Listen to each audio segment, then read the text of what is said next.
I think I will have a quite different position looking at the economy in architecture. And in the abstract, which I sent to Richard a while ago, I had mentioned that when we speak of economy in architecture, we quickly, and rightly so, tend to focus on the economy of means related to the act of building. This topic leads us quickly to discussions how to deal with waste of materials, time, energy, ultimately finances. But the word economy is rooted in Greek, oikonoema, as Richard mentioned as well, and it translates as the management of a household. On the late 15th century, the meaning shifted towards the management of material resources and reached a more global understanding than just the one household or a unity of one household. But today, during this short presentation, I would like to refer more to the household and even dare to make the kind of parallel of seeing an architectural practice as a household and to its management. And hereby I don't mean the financial or the practical management of an office or of a practice. My interest lies much more on the management of the content it produces and how a practice deals with it nowadays.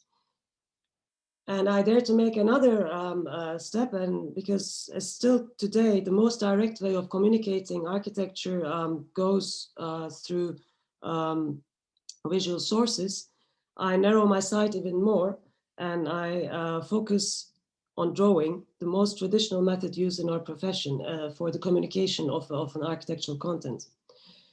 And during recent years, we can observe a kind of return to architectural drawing, following a decade of collages as a reaction to the rise of hyper-realistic renderings in the 90s, leaving almost no imagination possibility about architecture. Today we see and talk about the architectural drawing more and more, or increasingly, but be it a rendering, collage, drawing, or a model, even the meanwhile familiar acceptance of technical means we have to produce very quick images, and also the possibilities of social media to spread them, causes, in my opinion, a confrontation with an enormous amount of imagery, architectural imagery, thrown into the clouds above us and left there. And I cannot say that I'm very much preserved from that phenomenon. But we see these images quickly, we digest them quickly, we scroll, we zoom in perhaps, and we forget, I would say. Hence the question rises, what to do, or what do all these drawings, all these representations actually communicate? Is this overproduction also not producing also type of waste, or are these drawings, these imageries more marketing, or do they not serve more marketing purposes of a practice, of statements, rather than architectural content? Is self-presentation is maybe replacing the representation of an architectural content? And can we follow the thoughts of an author, of an architectural author, or of a practice, or even the essence of a project on these drawings or on this imagery? Well, I cannot give very clear answers or linear answers to any of these questions. I just throw them into our symposium today. But during the preparation of an issue of OASE journal in 2019, I had the chance more intensively to be busy with the last question, namely, can we follow the thoughts? Can we follow the mental space of an architect through the drawing? Is it a key for us to enter a space which is actually only in the hand or in the concepts of a maker? And in 2019, with 3 colleagues of mine from the larger editorial board of OASE, with Biotech, Jantje Engels, and Veronique Pateu, we decided to propose to the board to discuss the role of drawing in architectural practice. OASE journal is a thematic journal. It's a periodical. It is published 2 to 3 times a year. It tackles themes instead of actualities.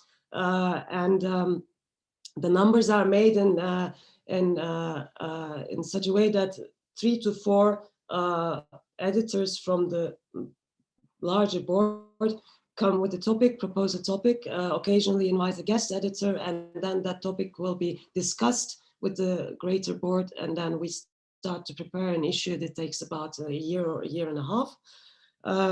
And we invite, or we choose from abstracts, call for abstracts, authors, practicing architects, professionals, also from other disciplines, as well as academics, to cover the historical and theoretical part of certain topics. This is just a screenshot from our website to show you just few, to show you an overview what the journal is doing. And for our call for abstracts, we chose, for the practices of drawing issue, we chose these, this image, the sketching hands of Mies van der Rohe. And we thought that was actually very much covering what we wanted to talk about, or how we wanted to introduce the issue. We had two main concerns, or two main topics we wanted to give to the potential authors. One was the role of drawing tools in the course of architectural history, how they might have, or how they influenced architectural production and the discourse, and from the pencil to the computer, let's say. And the other one was the one which I was much more interested in, this key function of a drawing potentially to enter the mind of an architect. So during making this issue, we also decided as the core editorial team to write each one essay on a chosen drawing, and like 500 words short essay spread throughout the issue. And because of that, I mean, or through that, I took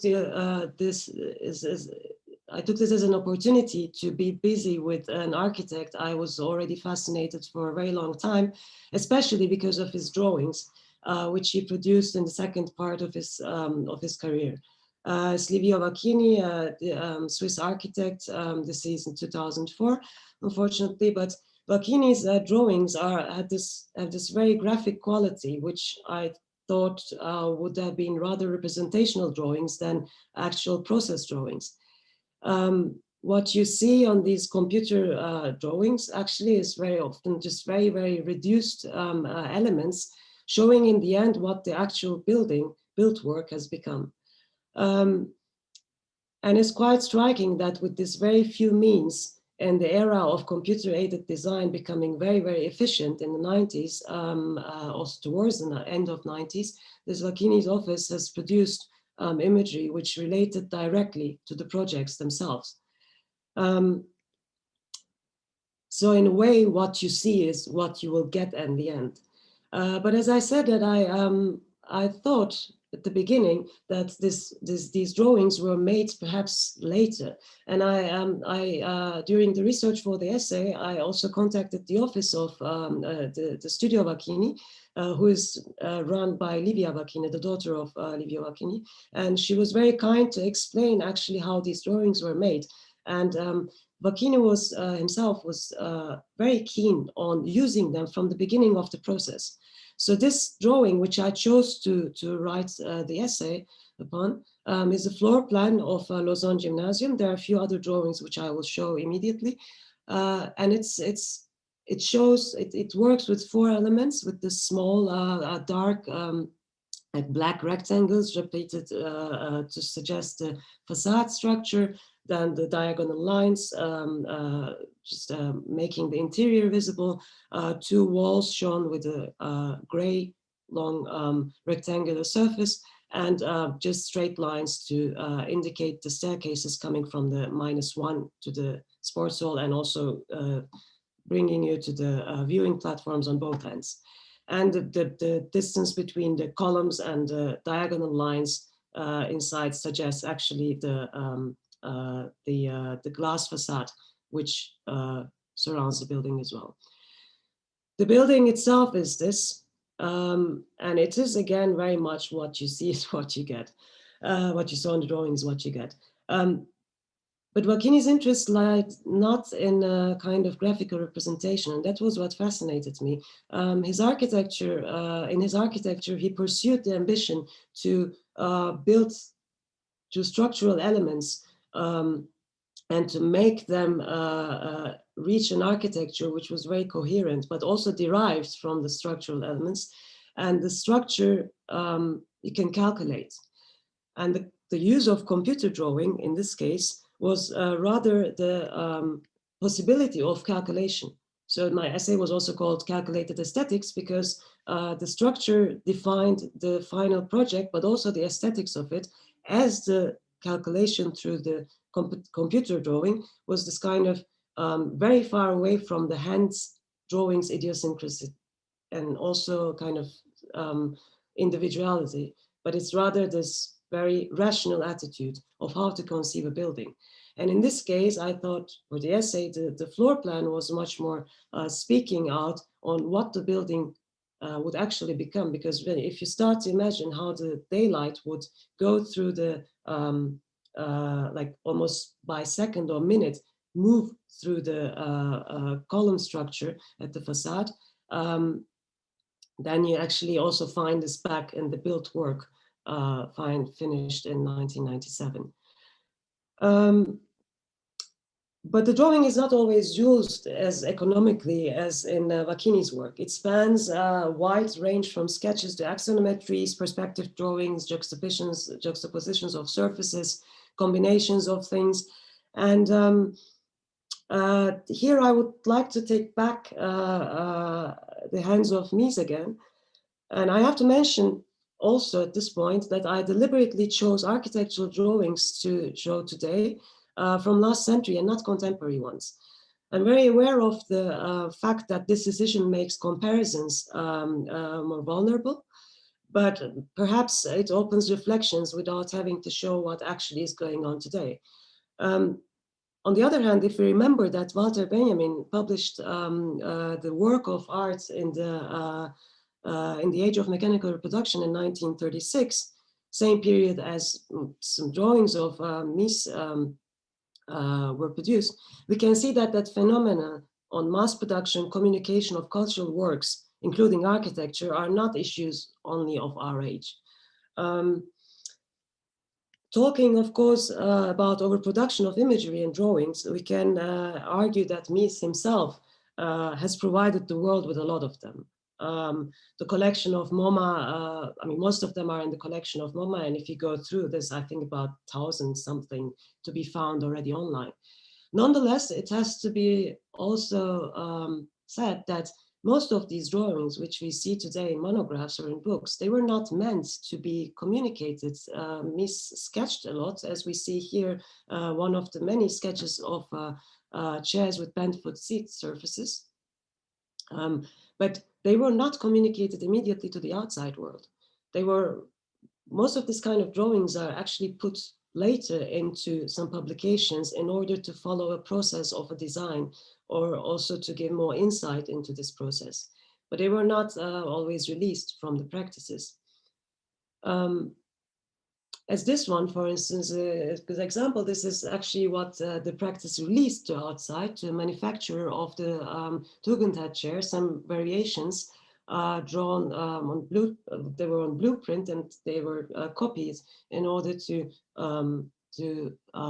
communicate the possibilities about this furniture. One perspective drawing, always the same perspective drawing, and nothing else.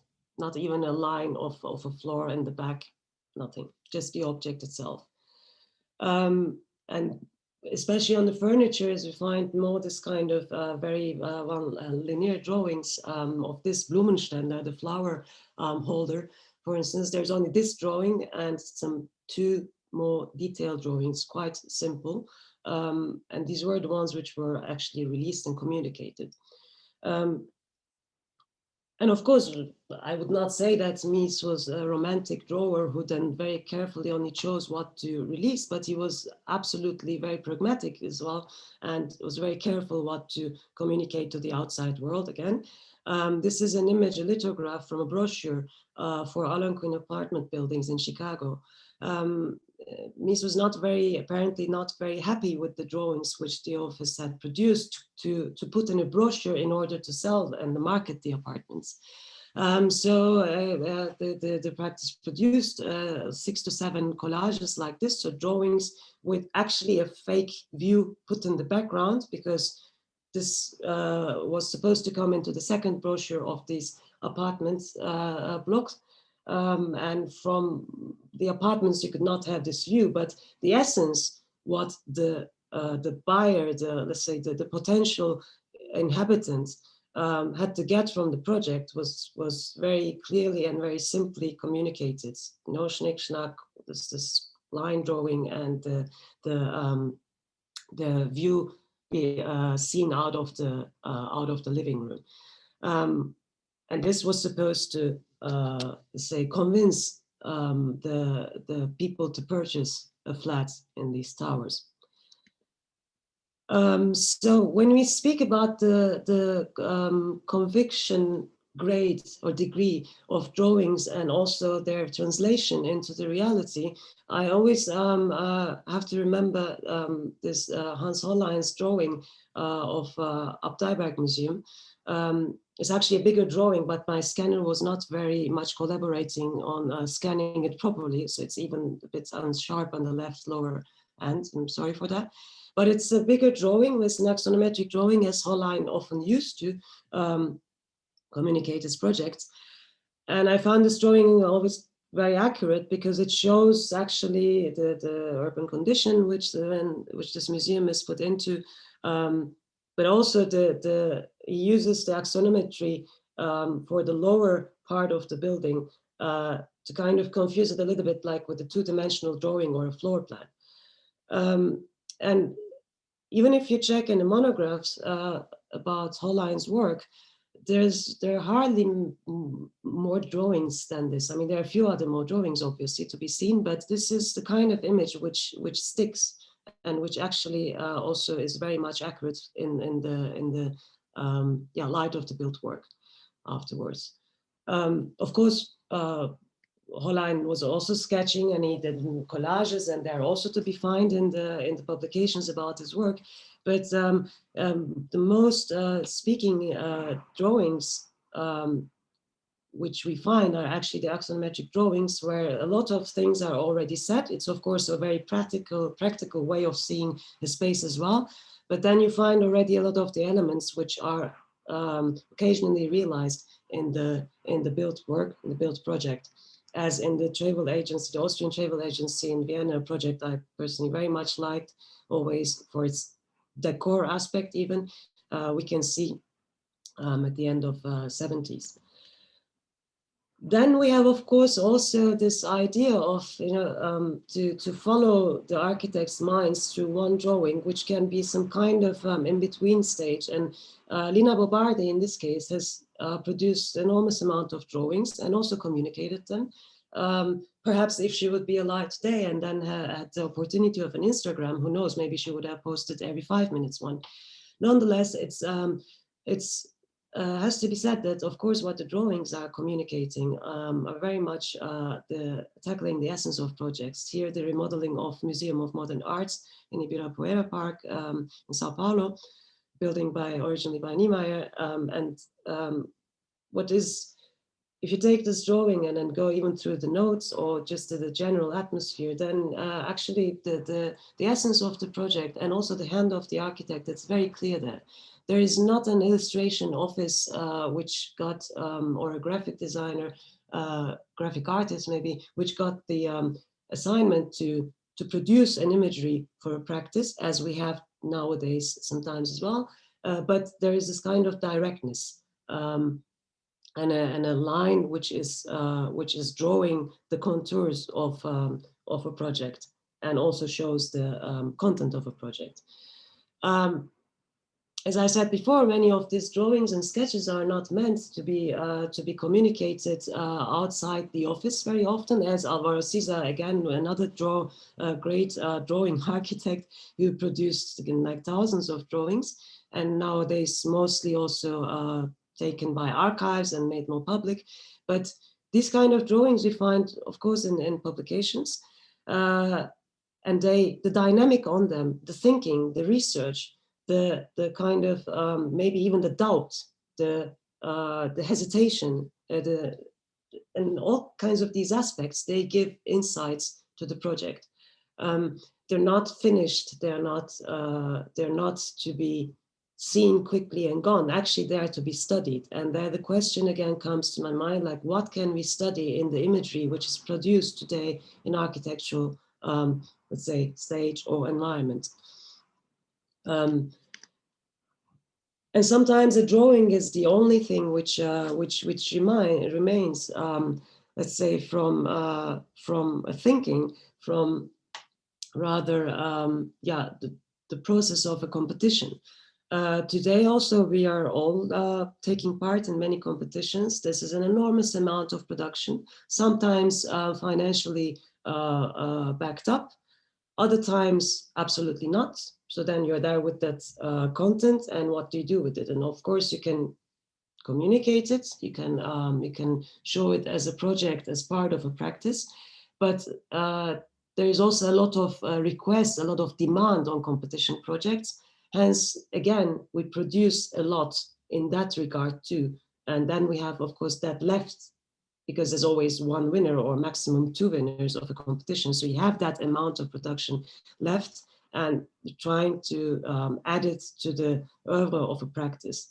In Hans Wörzig's case, it was even a bit more melancholic and sad, perhaps because, as most of you might know, this Wörzig's buildings were often destroyed, and he, around the First World War, and he was actually taking also part in many competitions. Here, a project from 1916 for Haus der Freundschaften in Istanbul, House of Friendships. And there are a few drawings left, and he didn't win the competition, but they certainly lead us through the ambition of Wörzig, if he could have built any of these projects, and this kind of monumentality, this kind of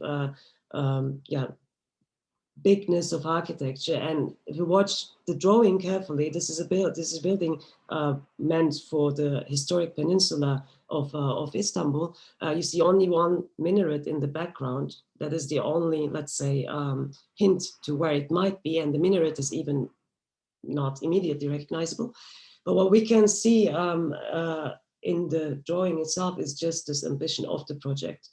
And it might have even contributed to the fact that it was not the winner, as it is such a gigantic volume, which would have been a bit of an odd addition to the historic peninsula, completely, in a way, ignoring the context at the time. So there is, in a way, a lot of information which is absent here, but there is a lot of information which is present, which and relevant to this content, to the produced content. And then when they are left back behind, they also really lead us very precisely through a certain oeuvre. Talking about absence, I had to remember this kind of one essay I wrote long before I was part of the editorial board of OASE. It was an issue, a very beautiful issue, also very nicely designed by Karl Martens and Agi Martens. It's the OMA, the first decade issue. Christopher van Herrewey and Veronique Pathieu were the editors of this issue in 2014.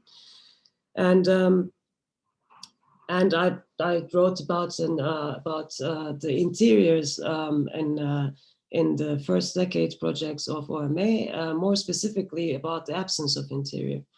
And that opened the article with the Très Grande Bibliothèque project from the 6 projects publication from I think 1991 or 1990.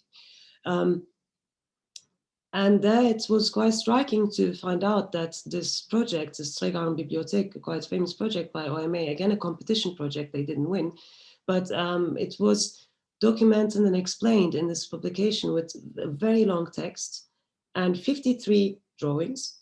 Not little, not very economical, I might say at first hand, following my argument until now. But none of these 53 drawings showed a single image of an interior. And a competition project today for a library without an interior perspective or image would be a very strange thing to do. And I don't know exactly why the reasons were, but I kind of could follow throughout the text also that the the project's essence was not about defining everything very clearly what would happen in there. It's also the era of beginning of digitalization in the libraries, end of 80s. So the project's essence was much more in defining a certain strategy, and also architectural elements seen always in these axonometries or also on the floor plans and sections, and to leave a certain space over to the imagination about the interior. Also to probably, or to perhaps define less and to be in a way quite precise. I don't want to say economical because that is another meaning, that would be confusion of meanings, but precise, and also to really represent it with the means that would not be in conflict with the project. And it's not about the image making, it's much more about the what the project was aiming to be. And that was, again, I thought, very coherent at the time concluding the essay, with an alternative, with the definition in the alternative dictionary of SML-XL by Koolhaas, because there under A, absence was taken as a word to give an alternative meaning or definition. And there it's written, the most beautiful is not to be present. So to sum up, I'd like to pose this duality or this kind of comparison, absence versus presence. This presence of a lot of architectural drawings within our profession. I mean, also, I'm not talking even about the mass, let's say, culture and the digestion of it within the mass culture, but even within our own profession, how this overpresence of information or imagery is actually affecting the architectural discourse. If it's rather flattening it instead of layering it, as we should be actually doing as, say, responsible professionals, I would like to assume. And also the labor which is put into this production, and what the result is in terms of content, not in terms of representation of an office or presentation of a practice, not in terms of marketing, not in terms of making a certain statement, but how it relates to the content we are producing.